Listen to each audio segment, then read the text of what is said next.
donde efectivamente él me comenta que está concluyendo este trabajo, nos lo envía a Pipo y a mí me parece un trabajo necesario. Un trabajo necesario, claro, aquí hablo un poco egoístamente, porque, fijaos, mientras la historia general, la sociología, la historia política, pues ha hecho muchas cosas franquistas, siempre se echa de menos escribir, ¿no?, historias sobre esta época o realizar análisis sobre estos periodos tan recientes y decisivos desde la perspectiva del derecho, que los historiadores del derecho en España, la gran mayoría, están engolfados en tiempos medievales y tiempos modernos, como decía este compañero nuestro, ¿no? Todavía en la vieja creencia de que como ahí es donde nace la unidad nacional, con los visigodos, con los reyes cristianos medievales, pues entonces ahí es donde hay que detenerse para ver el origen del derecho español, ¿no?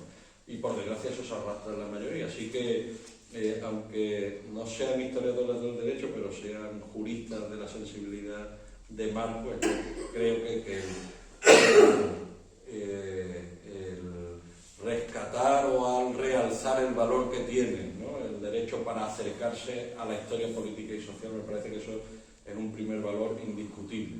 Segundo valor indiscutible, que a mí me ha causado especial satisfacción al leerlo, porque yo coincido en ese diagnóstico también, y claro, yo creo que coincidimos varios desperdigados y es ocasión de que vayamos uniendo, ¿no?, nuestros pareceres, ¿no?, nuestras opiniones al respecto. Claro, a nadie se le escapa que la imagen de la dictadura que flota en el ambiente, ¿no?, que más o menos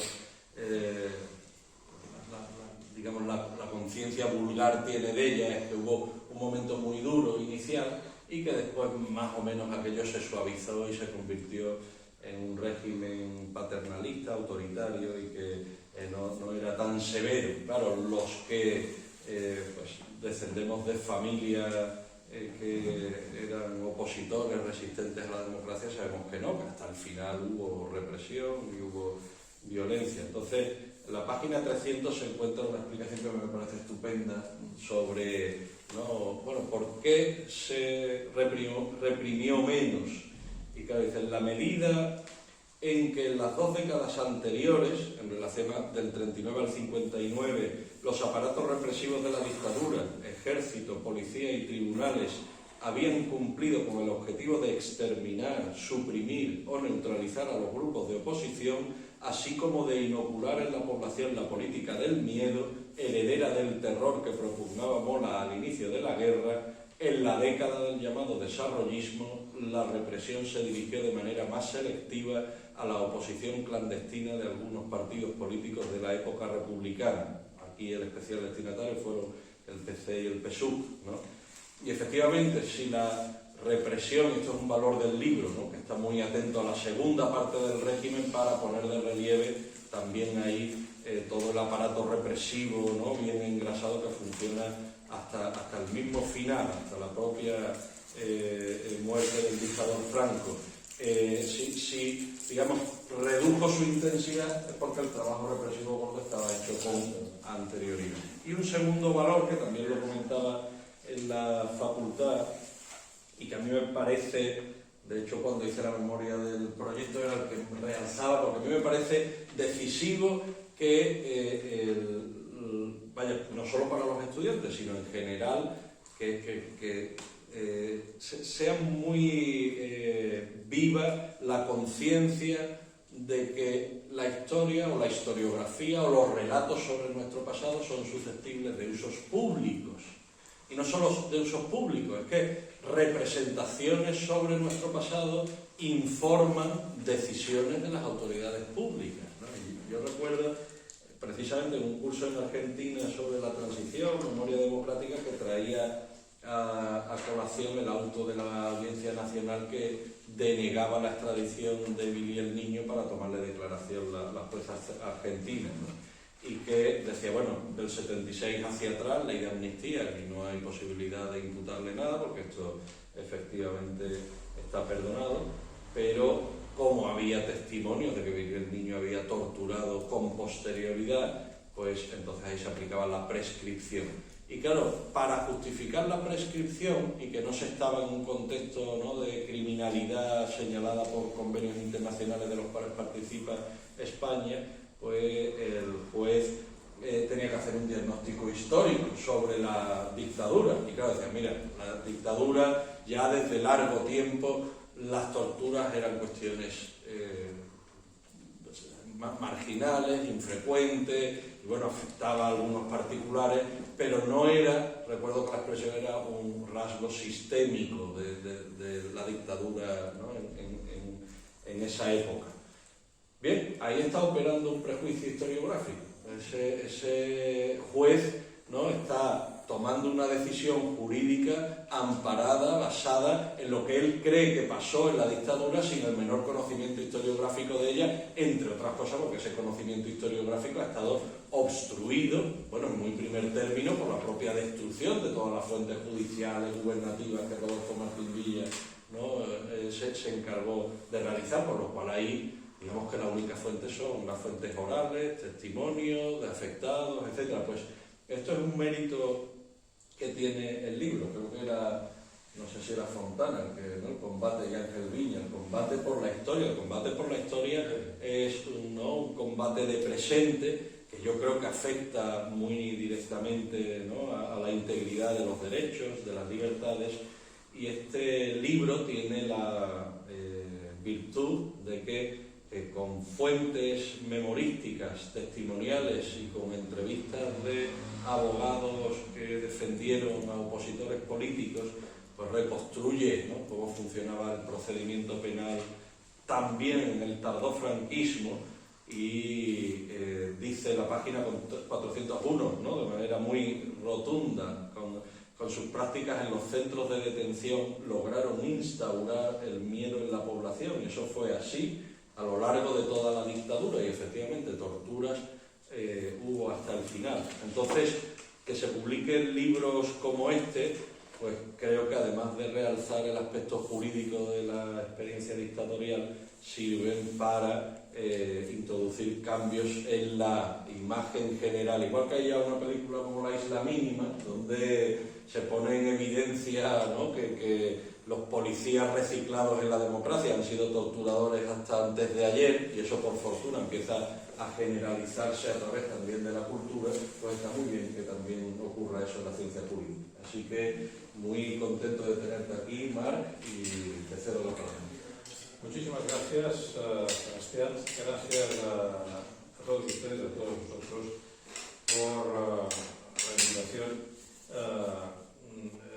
Sin retórica por mi parte, es una doble satisfacción hablar en un Ateneo republicano y al mismo tiempo comparto la valoración introductoria de este símbolo que ha hecho el vicepresidente en relación a lo que objetivamente es la comisión de un delito de genocidio por parte del gobierno de Israel en la franja de Gaza.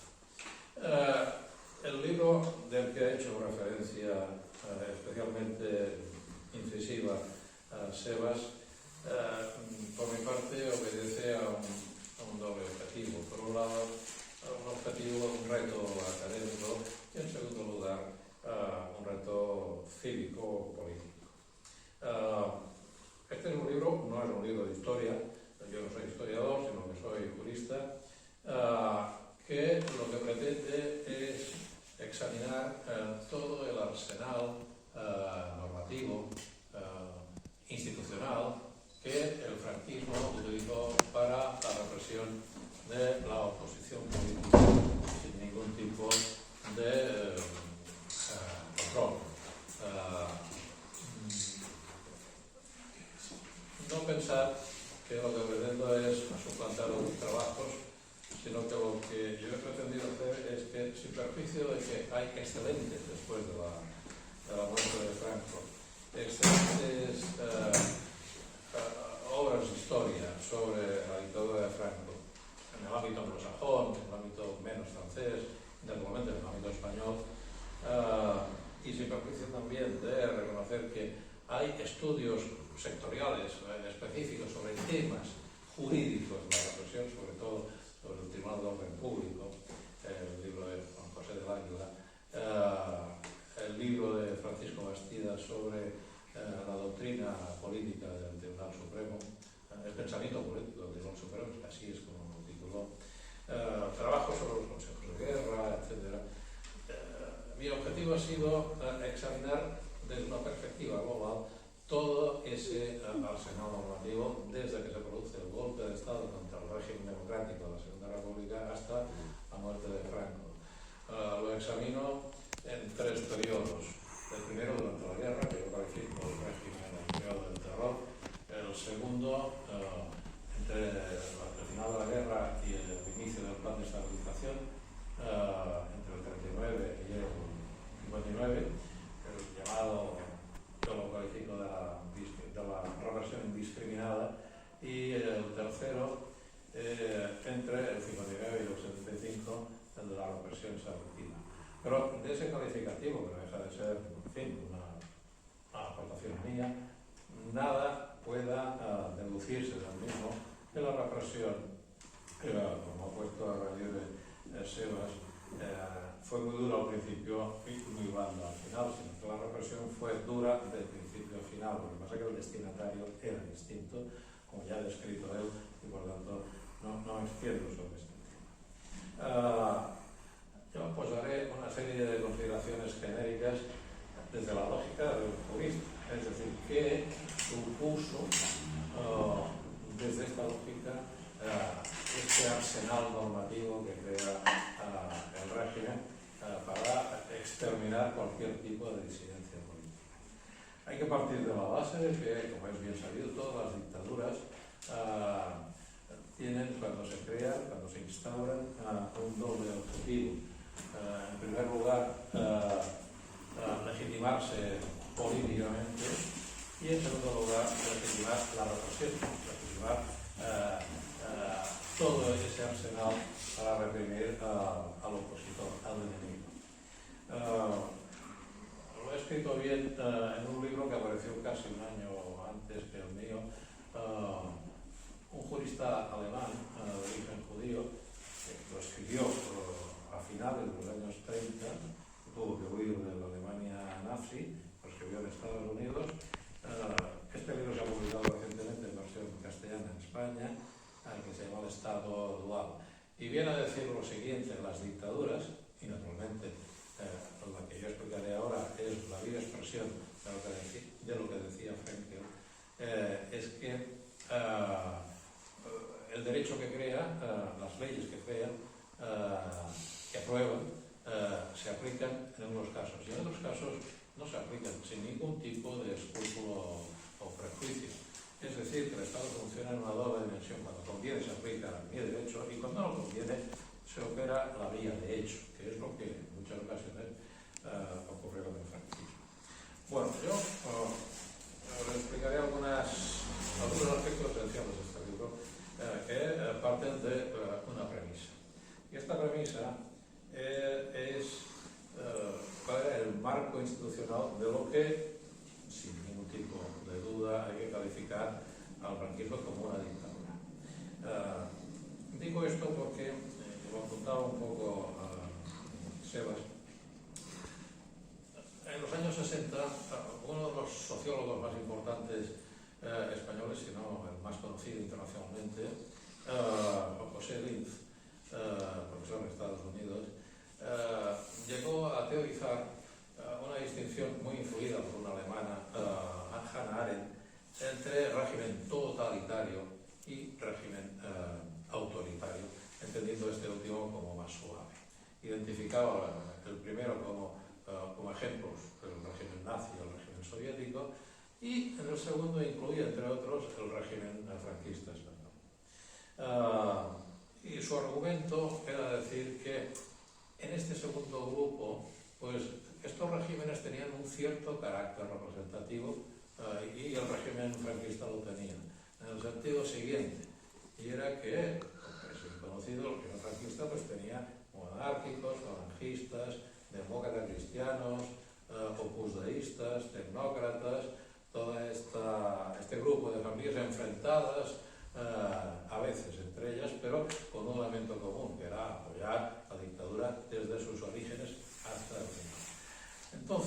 calificar como autoritario un régimen en base a que tenía ese carácter representativo, yo creo que ese es un argumento muy débil, porque estos grupos se representaban a sí mismos nunca, en ningún caso, como producto de una elección previa, que es lo que puede legitimar un carácter representativo. En este caso, nada de nada. Por tanto, el argumento, sin que yo entre mucho en materia sobre eso, lo que decía Linz me parece débil. Pero en fin, dejando esta cuestión de discusión teórico-política, ¿cuál era el marco institucional que me permite, sin ningún tipo de duda, considerar el régimen franquista como una dictadura? Pues por las siguientes razones. Ya desde el inicio, quien hacía las leyes, quien tenía la potestad de aprobar leyes, era el jefe de Estado, el general Franco, a través de dos leyes que se aprueban al final de la Guerra Civil, el 38 y el 39, que eran las llamadas leyes de prerrogativa. Por tanto, quien dictaba, quien aprobaba las leyes era el general Franco. A partir de 1967, las cortes que se aprobaron, que se renovaron después de aquella ley orgánica del Estado, que todos recordaréis, aprobada en 1967, obtuvieron una cierta potestad legislativa, pero compartida siempre con algo que nunca se suprimió, que era que Franco seguía aprobando leyes. Y por tanto, las leyes de las Cortes Generales no podían pasar si no era por el filtro del general Franco. Por tanto, división de poderes, segundo elemento para decir que eso es una dictadura, no era una división de poderes, porque se dijo después, en los años 60, había un solo poder, unidad de poder y coordinación de funciones. Por tanto, segundo elemento, no había división de poderes. En tercer lugar, el principio de legalidad del régimen. Los poderes del régimen se sometían a las leyes que aprobaba cuando convenía, y cuando no convenía no las aplicaban en los diversos ámbitos de la libertad. Y en cuarto lugar, claro, garantías de los derechos fundamentales, no porque una de las señas de identidad de la carrera Franco fue matemática que los derechos y libertades. Y finalmente, el poder judicial, los jueces, juez independiente en absoluto, el poder judicial estaba absolutamente subordinado al poder político, al jefe de Estado. En la intervención del seminario que hemos hecho, de la conferencia creo que hemos hecho en la Facultad de Derecho hace un rato, yo reproducía, me parece que es interesante hacerlo de nuevo aquí, cuál era la posición de los jueces en relación a su función jurisdiccional y a su hipotética independencia. Pues en 1940, el entonces presidente del Tribunal Supremo, un señor que se llamaba Clemente de Diego, que era catedrático de Derecho Civil, decía cosas como las siguientes en el año de la partida judicial, cuando se empieza el curso judicial, no sé qué se hace cada año también. Decía lo siguiente, leo textualmente: debemos seguir, los jueces, las inspiraciones del caudillo que acatamos y veneramos como un don del cielo. Pero, decía el presidente del Tribunal Supremo. Años después, un catalán que fue ministro de Justicia, Eduardo Dos, ministro de Justicia, que era una relación simbiótica entre el gobierno y los jueces, decía lo que debía hacer el juez. Para el juez, deben cumplirse ideales morales e intelectuales en mayor medida que para nadie. Y aún más los esencialmente religiosos. Esto decía el ministro de Justicia. Por cuanto su misión es un auténtico sacerdocio. El juez es una especie de sacerdote. Solo la religión y el amor a Dios pueden servir de soportes invulnerables en la ardua función de la justicia. Ver, por tanto, cuál era la idea de la independencia judicial. Bien, a partir de aquí, algunas consideraciones intentaré hacerlo de la manera más asequible posible. Las señas de identidad jurídicas, no históricas, jurídicas de este régimen. ¿Cuáles eran los rasgos esenciales? Bueno, en las facultades de Derecho se estudia siempre las fuentes del derecho, es decir, de dónde proceden las normas y nacen las normas. Bueno, en España franquista, entre 1939, que acaba la Guerra Civil, hasta 1938 se mantiene vigente el estado de guerra por decisión del general Franco.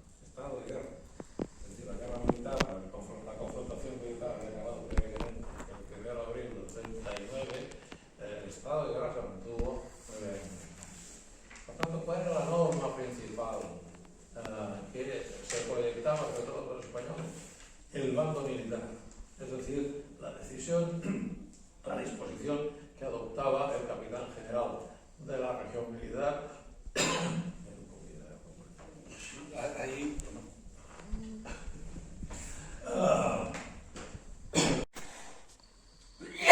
Yo quería hacer alguna pregunta,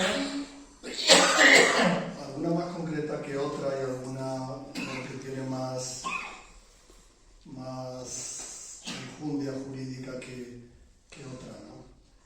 Bueno, una pregunta en relación a las encuestas, otra en relación al papel de los juristas y una relativa a la jurisprudencia constitucional sobre todo lo que habéis planteado, ¿no? Sobre los delitos de los crímenes de lesa humanidad. Bueno, en relación a las encuestas, estas encuestas que se barajan en el libro, en estas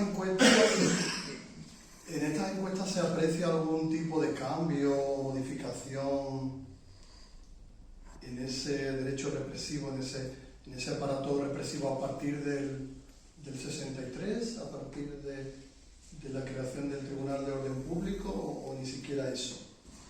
Por ejemplo, en materia, se me ocurre, ¿no?, en materia de derecho a la defensa o sumariedad de los procesos, ¿hay algún cambio? ¿Hay bueno, aunque sea menor, alguna modificación?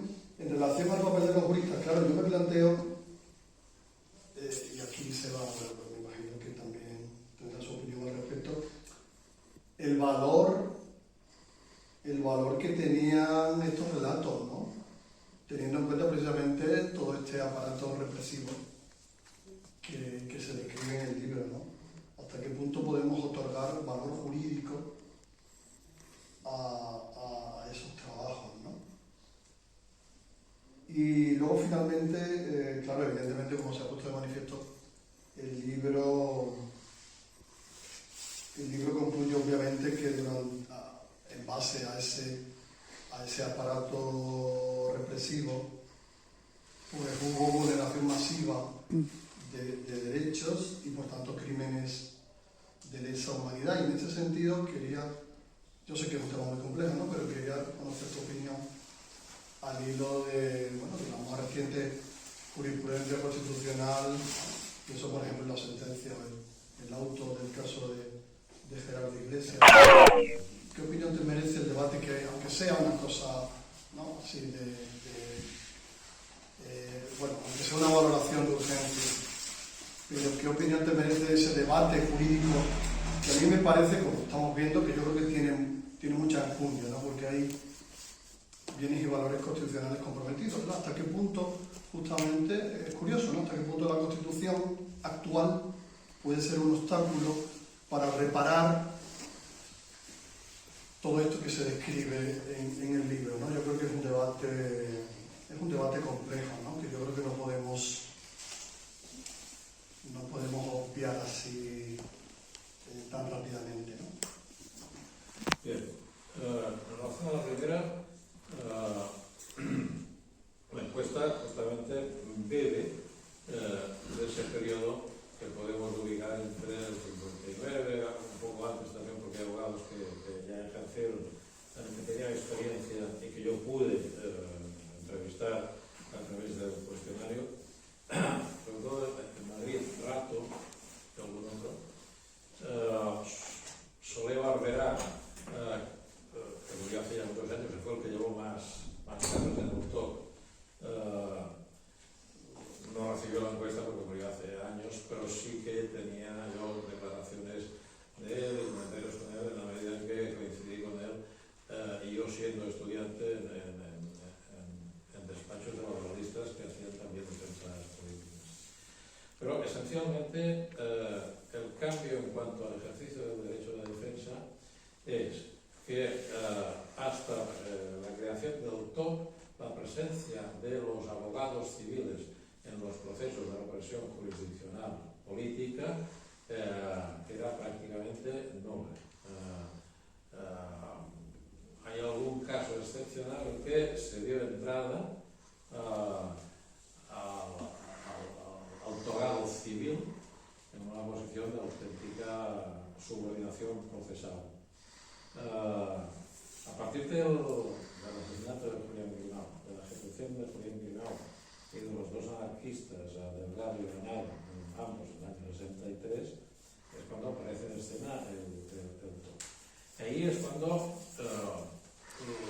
el derecho de defensa ejercido a través de civiles cobra vigencia, porque es interés del régimen de aparecer ante Europa, sobre todo, pues, con un tribunal, que ellos decían que era un tribunal ordinario, un paréntesis, hasta 1977-78 hay escritos de nuestros colegas de derecho, hoy de derecho constitucional, que defendían sin especiales escrúpulos que era un tribunal ordinario, Fernández Segado y algunos otros.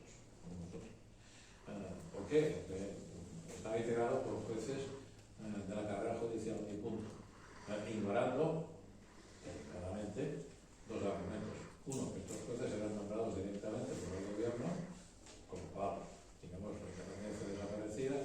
Dos, que el ámbito material de intervención del juez del Tribunal de Orden Público, del instructorio y del tribunal, era un ámbito material destinado exclusivamente a la persecución de los delitos contra la seguridad interior del Estado, lo que hoy entenderíamos como ejercicio de los derechos fundamentales, dos argumentos para destruir la unidad jurisdiccional y la independencia judicial de los mismos.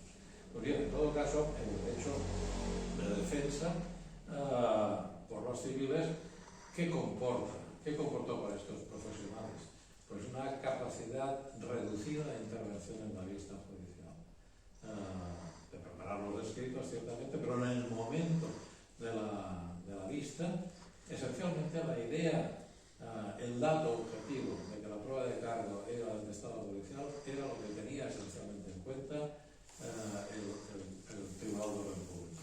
Las pruebas testificales en absoluto. Las documentales las aceptaban al trámite, pero después no hacían caso. Eso reiteradamente expresado por estos profesionales.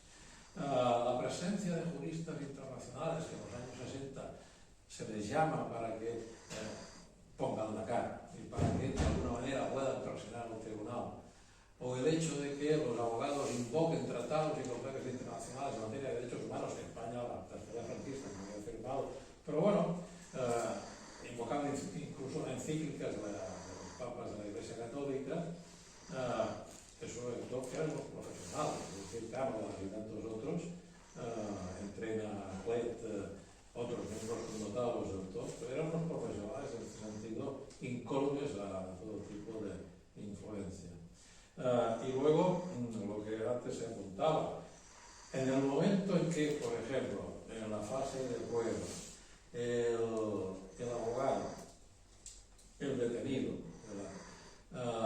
decía, bueno, es que yo hice esa declaración bajo tortura, inmediatamente salía la campanilla de Mateo Cánovas y te llamaba a la orden. Y llamarte a la orden significaba que te expulsaban de la sala a la primera de cambio y tú como abogado podías ser expedientado, entre otros, por el caso de Pérez Barba, entre otros un abogado monárquico de la derecha, en el caso de, yo no me ahora, fue defensor de un trabajador comunista que fue asesinado en una manifestación. Fue incluso expulsado del Colegio de Abogados de Madrid. Bueno, a mí me explicaba Roque Junyent, que llevó defensas políticas allí, que ibas allí como abogado en una posición que eras consciente de que tus posibilidades de intervención política eran reducidas, pero claro, era un cambio respecto del periodo anterior, que el abogado era un militar. Y el militar tenía un compromiso de defensa con el perseguido pues muy reducido. Y cuando era un poco beligerante, lo llamaban al orden. Básicamente, lo que explicaban que todos los abogados vascos que llevaron consejos de guerra era que de lo que se trataba de conseguir básicamente pues, la reducción de la pena de tu cliente. Y en el caso del togado militar, pues claro, si había sido condenado a muerte, si el fiscal pedía pena de muerte, lógicamente el defensor no podía poner pena de muerte, decir pena de muerte, sino que lo decía, lo que invocaba era cierto valor de clemencia al Tribunal Militar. A eso se ha reducido. Hubo casos excepcionales, los militares que fueron un poco más activistas, con grave riesgo para su futuro profesional, pero eso era absolutamente excepcional. Segundo, la aportación de los juristas. Bueno, el valor jurídico de esas aportaciones. Yo diría que en gran parte, en la medida en que estos juristas acceden a las cátedras universitarias, en los años en que el acceso a las cátedras universitarias era a través del sistema de las oposiciones patrióticas, es evidente que estos señores lo que justificaban sobre todo era la adhesión al régimen. Después, muchos de estos se reconvirtieron, en el caso del Hielo, en el caso de Santidad Gesta, que incluso fueron senadores de designación real, incluso fueron autores de un documento, el famoso documento Ollero, el documento Ollero, hablando de la transición a la democracia y las condiciones para ello, como instrumento de relación entre el gobierno Suárez y la oposición democrática. Valor jurídico. Yo diría que, no siendo un jurista del régimen, un jurista liberal conservador, que aportó, digamos, argumentos jurídicos para la modernización del régimen, por ejemplo, fue Eduardo García de Enterría con las leyes de los años 50, las leyes de procedimiento administrativo, contencioso administrativo, no únicamente García de Enterría, sino todo jurista catalán muy conocido, que era Manuel Bailé, enormemente importante, dentro de este grupo de juristas y economistas moderados que aportaron conocimientos jurídicos sólidos al plan de desarrollo económico durante los años 60 y también a estas leyes pretendidas, modernizadoras de la administración pública española, pero atención, claro, con las excepciones de aquello que sabemos todos, que es que hoy en derecho no se puede establecer una división entre actos políticos que no pueden ser nunca objeto de control y actos jurídicos que sí.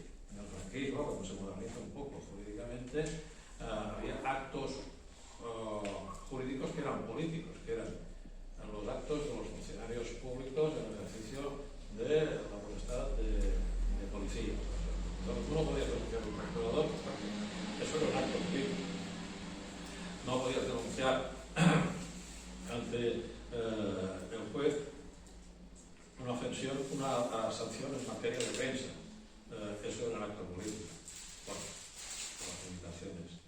Pero sobre todo, los que aportaron pretendidamente ideología, los filósofos del derecho, los laboralistas, no digamos los de derecho político, el valor jurídico que pueda tener el trabajo nuestro colega de la Universidad de Murcia, Rodrigo Fernández de Carvajal, no me acuerdo el nombre y después no me sale. Rodrigo Fernández de Carvajal hace un libro a principios de los años 70 que se atreve a decir la Constitución española, lo cual hablar de Constitución del franquismo era casi subversivo, porque era un término liberal. Bueno, pues califica de Constitución la suma de las leyes fundamentales franquistas, cuando aquello era la antítesis de una Constitución nacional normativa. No había división de poderes, no había garantía de los derechos, la paga y la moral. No obstante, este señor, yo creo, producto de una suma del cinismo y de ignorancia provincial, hizo ese librito para pasar a la posteridad de las fronteras de la ciudad de Murcia. Y el tercero, el tema de Gerardo Iglesias, el debate en el seno del Tribunal Constitucional. Yo creo que el Tribunal Constitucional aquí perdió una buena oportunidad para no provocar que Gerardo Iglesias, con toda razón, se haya ido al Tribunal Europeo de Derechos Humanos y, en consecuencia, admitir el trámite de ese recurso y después hacerlo posible. Con lo cual, tanto mayoría como voto particular prescindibles. Pero aquí soy muy... Con eso está. Bien, pues muchas gracias.